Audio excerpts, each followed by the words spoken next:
Los argentinos nos sumergimos en el recuerdo.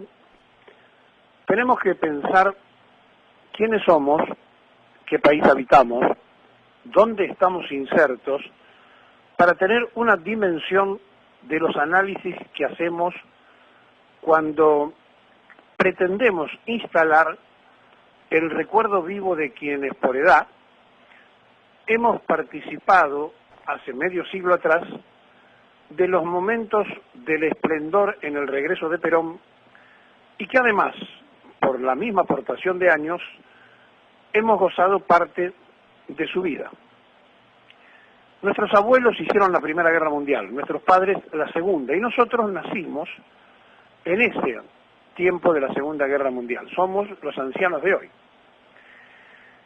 Y pretender que más del 50% del padrón que no había nacido hace 50 años interprete y entiendan los sentimientos del peronismo es tan difícil como si nuestros padres no hubieran querido hacer lo mismo con Irigoyen o si a ellos le hubieran pretendido hacer lo mismo con lo que ocurría en el siglo de la independencia.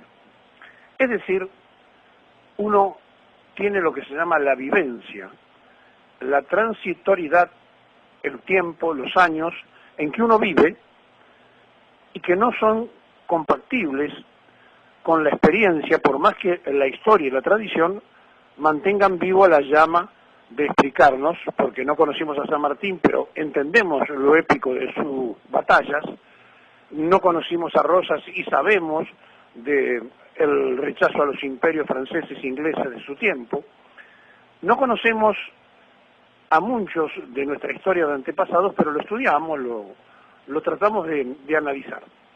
En el caso del peronismo es diferente porque ha habido no solamente una negación, sino que ha habido una aberración cultural, porque además de darle el tinte de dictadura y tiranía a un gobierno que era absolutamente democrático, se lo transformó en algo como que era lo peor de lo que le podía haber ocurrido, y evidentemente fue así, a ese liberalismo histórico, pero también esto lo compartieron los abanderados de la izquierda.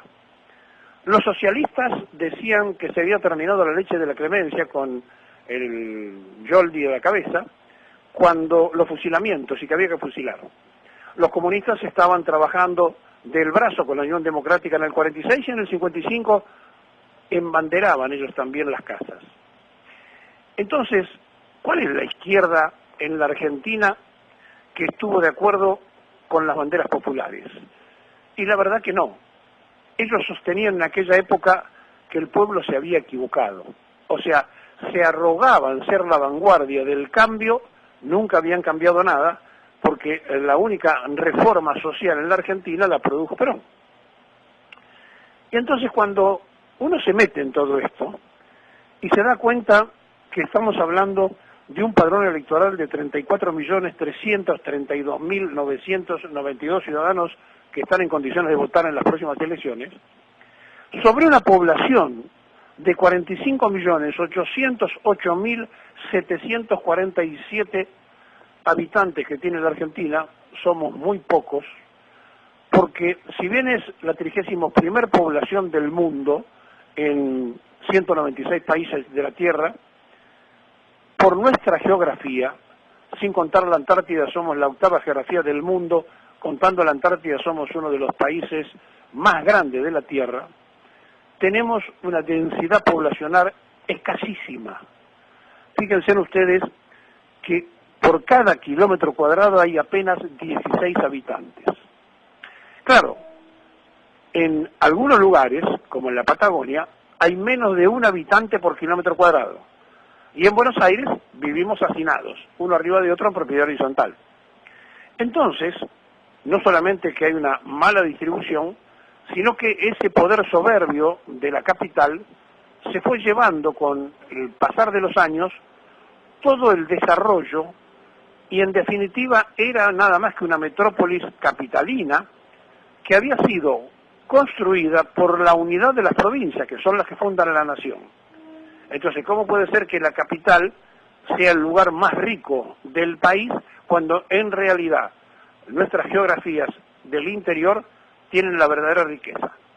¿Cómo puede ser que nosotros, que no tenemos ni petróleo, ni gas, ni ninguna de esas riquezas, ni oro, ni uranio, en la capital federal tengamos el mayor poder adquisitivo radicado en esta metrópolis? Bueno, cuando la provincia de Buenos Aires le prestó un sector para que se instalara la capital federal significa de toda la federación, lo que ha ocurrido es que algunos creyeron que había que tener todo el poder económico. Y a través de ese poder económico y mirando hacia el puerto, empezaron a hacer los grandes negocios de los terratenientes que mandaban las cosas que había que exportar en una Argentina que era agroexportadora y donde cuando llegaba de vuelta lo que había que cobrar, quedaba en la metrópolis, no iba al campo, quedaba en la capital. ¿Por qué? Porque en la capital estaban los bancos, porque en la capital estaba la posibilidad de invertir, porque en la capital estaba la posibilidad de construir y poner la plata en otra cosa, etcétera, etcétera. Bueno, este problema geopolítico de la Argentina nunca fue resuelto en serio y tenemos entonces una abrumadora cantidad de habitantes en el Gran Buenos Aires y en la capital que viven mal, y a 50 kilómetros hay tierras desérticas que podrían ser tranquilamente pueblos enteros para habitarlos. Así somos de contradictorio. Y en esta Argentina, donde se hace tan difícil entender que más del 50% hace 50 años no había nacido, ¿cómo pretendemos nosotros que los jóvenes de hoy piensen como pensábamos nosotros cuando éramos jóvenes? Es imposible, porque además transferirle a esas nuevas generaciones de argentinos nuestras propias experiencias para lograr el trasvasamiento generacional no es tan simple, porque además faltan 2 generaciones, porque han desaparecido 2 generaciones en la Argentina. Entonces nada de eso es casual, todo pertenece a un proyecto hegemónico universal de controlar que algunos países con tremenda riqueza no se desarrollen en cuanto a nacimientos, que no tengan población, etcétera, etcétera. El control de la natalidad es nada más ni nada menos que el fracaso absoluto de aquellos que ven que el mundo se va repoblando y la torta no alcanza para repartir a todos, porque las 3/4 partes del PBI mundial la goza el 15% de la humanidad. Y el resto, o sea, las 3/4 partes del mundo, tienen que vivir con el 15%. Estamos en una situación muy compleja.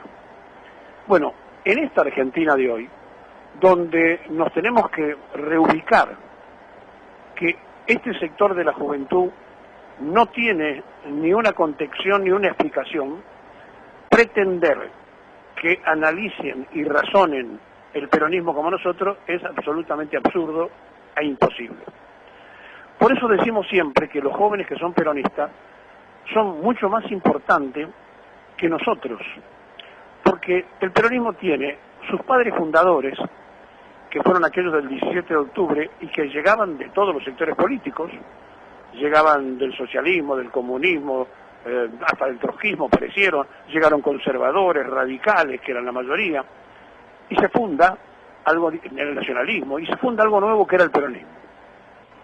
Pero después aparece los que ideológicamente nacimos, fuimos y nos vamos a morir como peronistas, que somos los hijos de los padres fundadores.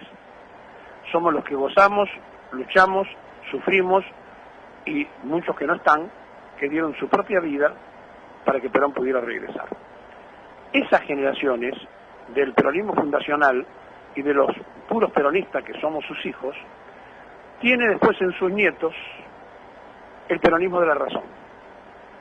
No conocieron a Perón, no gozaron con Perón, no sufrieron con Perón, y si son peronistas tienen un tremendo valor porque lo razonaron. Nosotros usamos gran parte del sentimiento, ellos usaron absolutamente la razón. Y nuestros padres fundadores, el desconformismo, la preocupación, la situación que se vivía. Bueno, hoy se ha vuelto en la Argentina al preperonismo.